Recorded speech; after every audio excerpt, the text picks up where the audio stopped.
the women of ENIAC. Resetting switches and moving cables on the University of Pennsylvania's massive 1940s computer was a routine task, maybe too much so for the male engineers because women handled programming. Then Douglas Engelbart. Among Engelbart's many innovations and inventions was an ergonomically carved piece of mahogany that a user could roll across a desk to move a cursor on a screen. That would later become a mouse, this according to Time magazine. Then Ray Tomlinson, in 1971, this MIT engineer devised a way for people to message one another using the @ symbol to designate a digital address. That seemingly inconsequential hack, which is what Tomlinson thought it was, became an email. And finally, Justin Hall. In 1994, as a freshman at Swarthmore, Hall kept a weblog of irreverent personal musings. That type of digital exhibitionism, published in reverse chronological order, was the prototypical blog. So yes, the blog is now 20 years old. Isn't that crazy? And what would later spring from the blog, which would be a frog that jumped off the blog. Sorry, all of a sudden I decided to write a children's novel. What later, basically MySpace is what became blogs made simple for people. And then, of course, later Facebook, Twitter, Instagram, all the rest had their foundations in blogs. I am the eye in the sky, looking at you.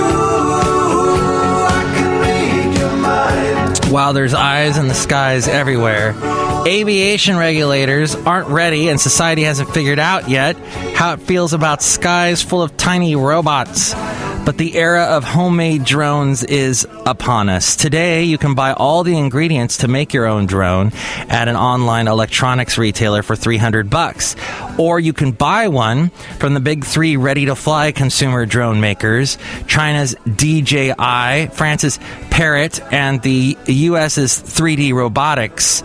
We can't make them fast enough, says 3D Robotics CEO Chris Anderson, who pegs the worldwide drone market at about $500,000 a year, this according to Rolling Stone.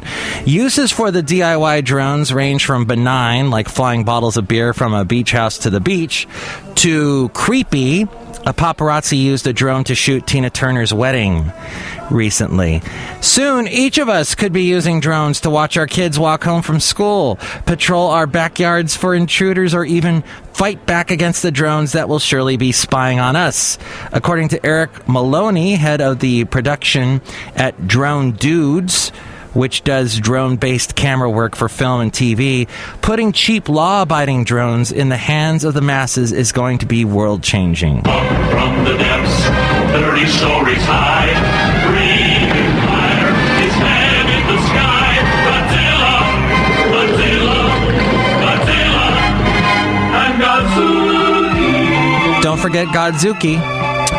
Need someone to direct your next blockbuster? Look to the indie world. Studios have been bypassing A-list directors and combing the sci-fi underground for talent. When it was time to update Godzilla, Warner Brothers chose Gareth Edwards, whose ingenious take on the giant creature genre monsters was made for only $400,000. This also, according to Rolling Stone magazine. Disney hired J.J. Abrams for the Star Wars reboot, but handed the next two films in the series to Rian Johnson, who did Looper, and Josh Trank, who did Chronicle. After his micro-budget mind twister Coherence got huge buzz, director James Ward Burkett said he had many offers to remake the film as a bigger budget cash grab. And by pilfering James Gunn from the miners, Marvel got Guardians of the Galaxy, the third highest grossing Marvel movie ever. The industry can't keep churning out the same Transformers films, says Gunn. They need movies that are huge and have an individual voice. Hopefully, these non-A-list directors will bring something original and new to the cinema instead of remakes of the same old crap like this. Although I can't wait for the Godzuki movie. Bring me a Godzuki movie as we go outside of the last place on earth where we bring you Mike's Daily Podcast somewhere in Podcastro Valley, California. And here's today's podcast picture. Oh man, it has been so hazy here in the Bay Area, and this is a example of it. This I actually did this, I think, last week, and I was walking up this hill, and I did a little thing with my camera where I had it take a picture of me at 10 seconds, a little selfie. But you can see Dublin in the background. Well, you can barely see it. It's so hazy. I'm done with the haziness. The Bay Area can be so pretty when it's clear, but lately you can't see much of the Bay Area. So that picture there at MIKEs-DAILY-PODCAST.com. Mike, I think everybody's going to run out and see that picture right now because you sold it so well. That's good. Did you meet any hipsters?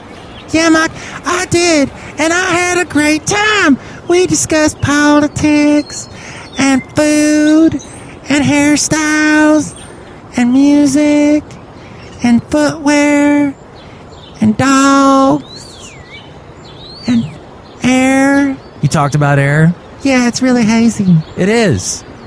The Disgruntled Fiddle Player. Yeah, okay, I'm afraid of fiddles. Are you okay with that? Because I am. Great. And I'm okay that the next show is going to feature an amazing producer.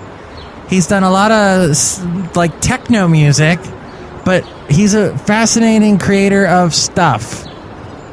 We'll talk to him about what makes him tick and listen to some of his cool music that I think you will enjoy. It's the next podcast. Anthony Vernon will talk to. Plus, we will hear from Madame Rutabaga, Valentino, Bison Bentley, and he will most definitely probably say, "Do you know Dat?" Mike, I am so glad because I'm going to listen to that next podcast. Wow, thank you, Brewmaster. I really appreciate it. Are you going to buy me a $21 hamburger now? I do not pay those douche prices.